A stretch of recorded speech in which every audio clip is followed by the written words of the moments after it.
جناب اگلی حدیث سنن نبی داؤد سے ہے، انٹرنیشنل نمبر ہے اس کا 4648. یہ وہ عشرہ مبشرہ والی حدیث، 10 جنتی صحابہ ایک مجلس میں. اب دیکھیں یہ حدیث بھی یہ لوگ پوری نہیں بیان کر سکتے، جو میں آپ سے کہہ رہا تھا نا کہ یعنی پردہ ڈالا جاتا ہے، تو اس میں بھی آپ دیکھیں امام ابو داؤد نے ان لوگوں کے نام چھپا لیے ہیں جو بیچ میں تھے اور فلاں فلاں کر کے بات کی ہے.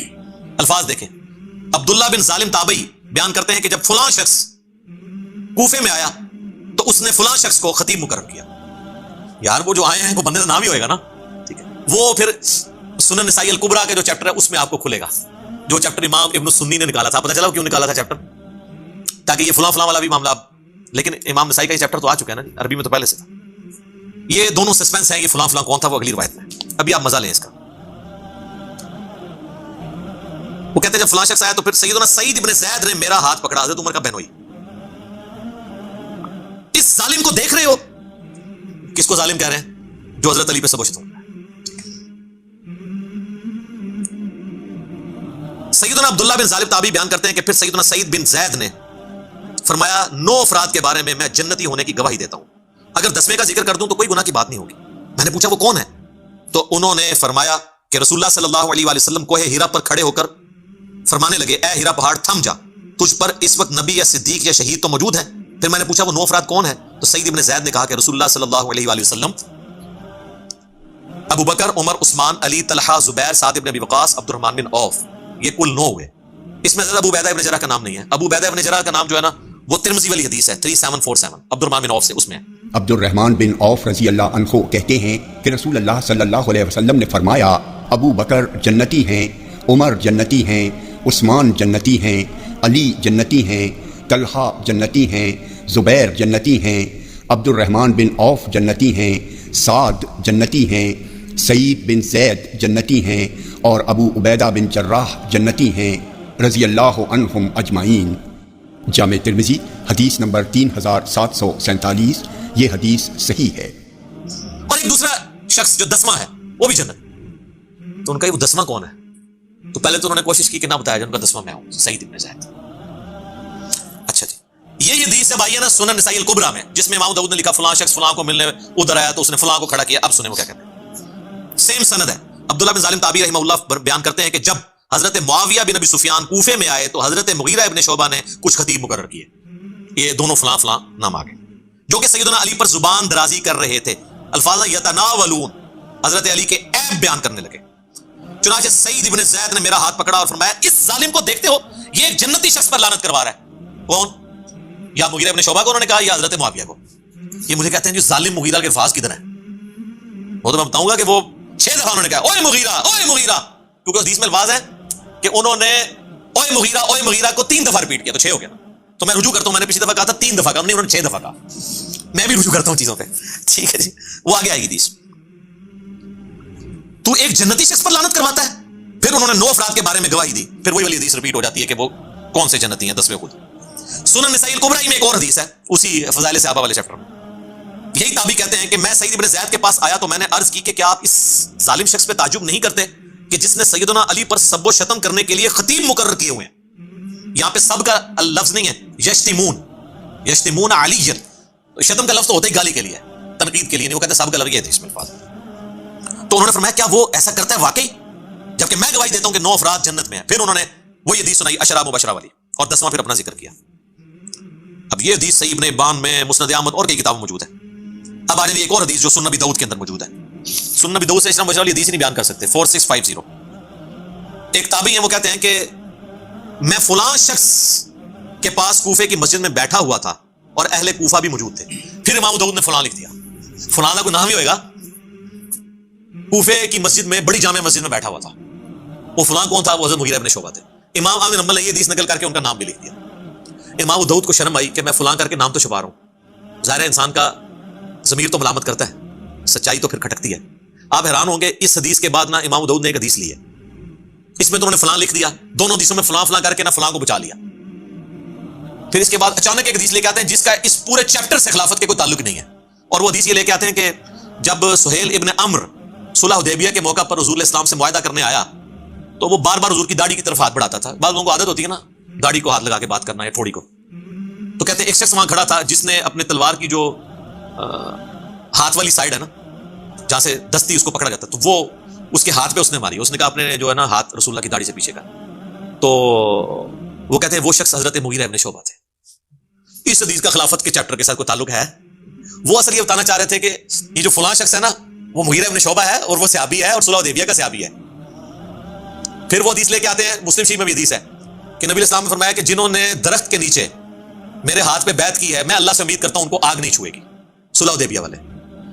یہ مسئلہ ہم آگ کا جہنم یا جنت نہیں کسی کی طے کر رہے ہیں، ہم تو یہ کہہ رہے ہیں کہ کس کے ایٹیچیوڈ کی خمیازہ آج ہم بھگت رہے ہیں. آج اگر ہمارے پاس طاقت ہو ہم ان کو دوبارہ دنیا میں لیں، ان کہیں کہ حضرت دیکھیں آپ لوگوں کی وجہ سے اس وقت امت کی کیا حالت ہوئی ہے، تو وہ بھی اپنے اس عمل کے اوپر پچھتائیں، چاہے حضرت معاویہ رضی اللہ تعالیٰ عنہ ہوں، عمرو بن عاص ہوں یا مغیرہ ابن شعبہ ہوں رضی اللہ عنہم اجمعین.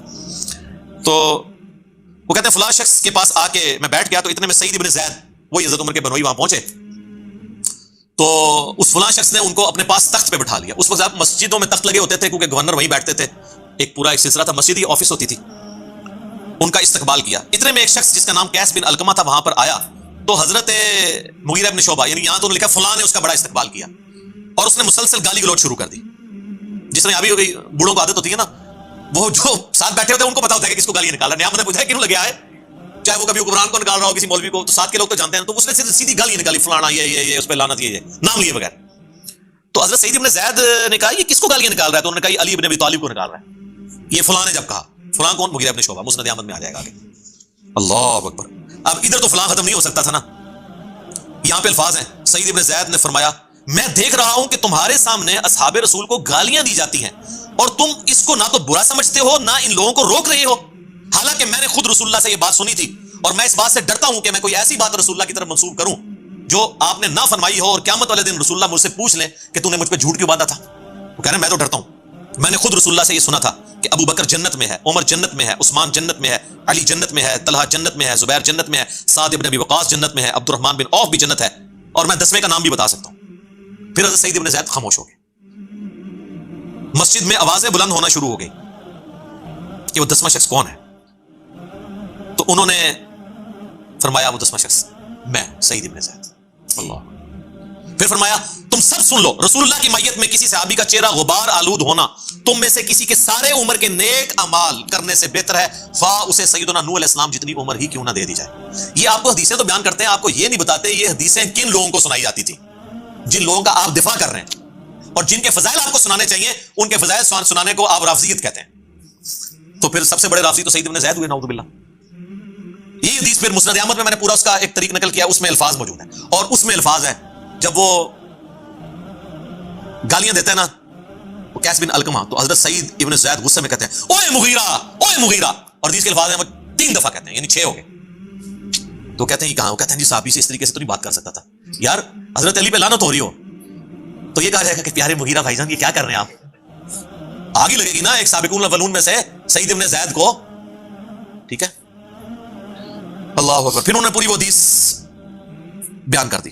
ایک اور حدیث سنن نسائی کبریٰ کے اندر ہے، وہی فضائل صحابہ والے چیپٹر میں، اس میں تو واضح الفاظ ہیں کہ وہی تابعی عبداللہ کہتے ہیں کہ حضرت مغیرہ نے خطبہ دیا اور اس میں سیدنا علی کو سب و شتم کا نشانہ بنایا. تو اس پہ سعید ابن زید نے فرمایا میں گواہی دیتا ہوں کہ میں نے رسول اللہ سے خود سنا تھا، اے ہیرا پہاڑ تھم جا، تجھ پر اس وقت نبی، صدیق اور شہید ہی تو ہیں. پھر نبی اسلام نے فرمایا ابو بکر، عمر، عثمان، علی، طلحہ، زبیر، سعد ابن ابی وقاص، عبد الرحمن بن عوف اور سعید ابن زید سب جنت میں.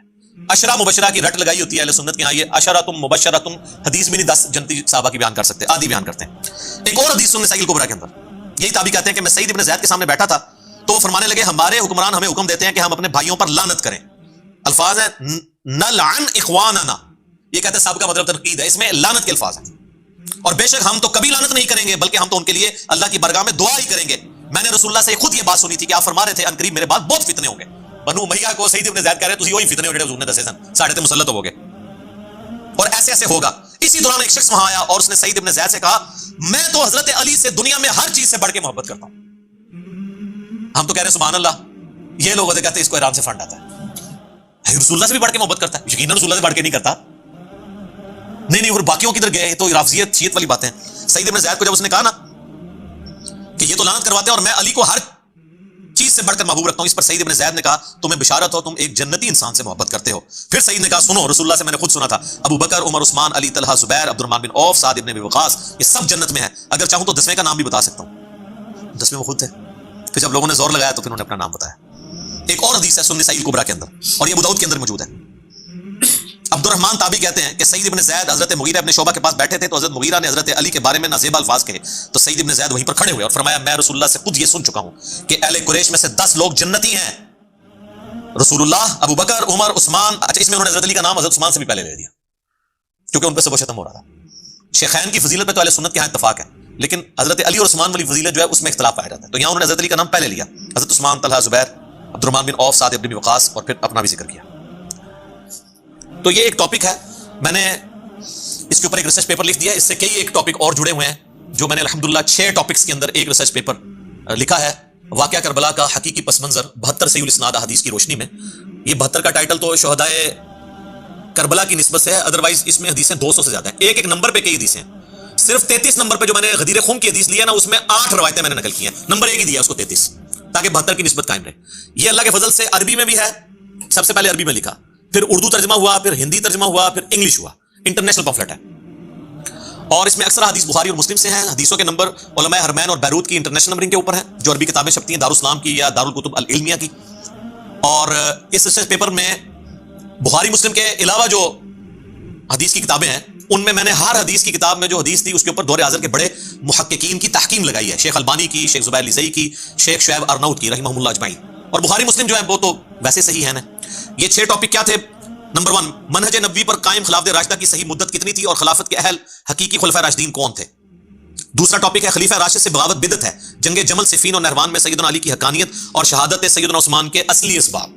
ایک تو آپ کو بتایا گیا نا جعلی عبداللہ ابن سبا، وہ تو بعد کی پیداوار ہے، صرف آل امیہ کو چھپانے کے لیے اس کے کھاتے میں چیزیں ڈال دی. اس میں نے بخاری مسلم سے کھولا ہے، حکمرانوں کی لکھوائی بھی تاریخ سے نہیں حدیث کی کتابوں سے.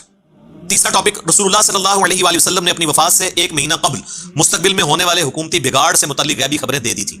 چوتھا ٹاپک، چوتھے خلیفہ راشد سیدنا علی کے فضائل کا بیان اور ان پر ممبروں سے لعنت کرنے کی بدعت کب اور کس نے ایجاد کی، جو آج کا ٹاپک ہے. بڑے عرصے سے لوگ مجھے کہہ رہے تھے اتنے بھی کوئی سب و شتم تے بھی کوئی ریکارڈنگ کراؤ، آ گئی جی پھر سامو. پانچواں ٹاپک، حضرت معاویہ رضی اللہ تعالیٰ عنہ کو حکومت مل جانے کے بعد سے بتدریج امت پر کیسی ملوکیت مسلط ہوئی اور اس کا بھیانک نتیجہ کیا نکلا. اور آخری ٹاپک، سیدنا حسین کے فضائل کا بیان رضی اللہ تعالیٰ عنہ اور یزید بن معاویہ کی ملوکیت میں اس کے گورنر عبید اللہ ابن زیاد کے ذریعے مظلومانہ شہادت. یہ 6 ٹاپک اللہ کے فضل سے کور کیے ہیں. سافٹ کاپی آپ فری ڈاؤن لوڈ کر سکتے ہیں ہماری ویب سائٹ ahlsunnatpak.com سے. ہارڈ کاپی آپ مفت منگوا سکتے ہیں. TCS کا آپ کو 300 روپے خرچہ دینا پڑے گا. صرف یہ نہیں، 12 کا پیکج ہے جس میں 9 ریسرچ پیپر ہیں اور 3 اذکار کارڈ. یہ 12 کا پیکج آپ اپنے گھر ہارڈ کاپی ڈاک میں منگوا سکتے ہیں. اور اللہ کے فضل سے یہ سارے ریسرچ پیپر کلرڈ پرنٹ ہوئے ہیں، ریڈ اور بلیک میں. بلیک میں رائٹنگ ہے، ریڈ میں حوالے ہیں تاکہ انا بھی پڑھ لیں. تو صبح 9 سے لے کر شام 5 بجے تک ہماری اکیڈمی کا نمبر کھلا ہوتا ہے. بیچ میں کھانے کا وقفہ یا نماز کا وقفہ یہ الگ بات. ہماری اکیڈمی کا نمبر ہے +92 321 5900 پاکستان سے کریں گے تو 0321 5900 واٹس ایپ اس پہ ہے لیکن انٹرٹین نہیں ہوگا. ہاں کوئی کال کر لیتا ہے تو شاید انٹرٹین ہو جائے. میسج آپ نے جو کرنا ہے وہ ٹیکسٹ میسج کرنا ہے اور اس میں بھی کال کر کے کنفرم کرنا ہے تو آپ کے گھر ڈاک آ جائے گی. اس کے لیے جو پیمنٹ آپ کو صرف TCS کا خرچہ دینا پڑے گا، وہ ایزی پیسہ اکاؤنٹ بھی اس پہ بنا ہوا ہے، موبی کیش کا بھی، وہ انشاءاللہ آپ کو پورا طریقہ بتا دیں گے. تو آپ ہارڈ کاپی یہ منگوا سکتے ہیں، پڑھیں. اس میں سارے حقائق میں نے احادیث کی کتابوں سے کھولے ہیں، حکمرانوں کی تاریخ سے.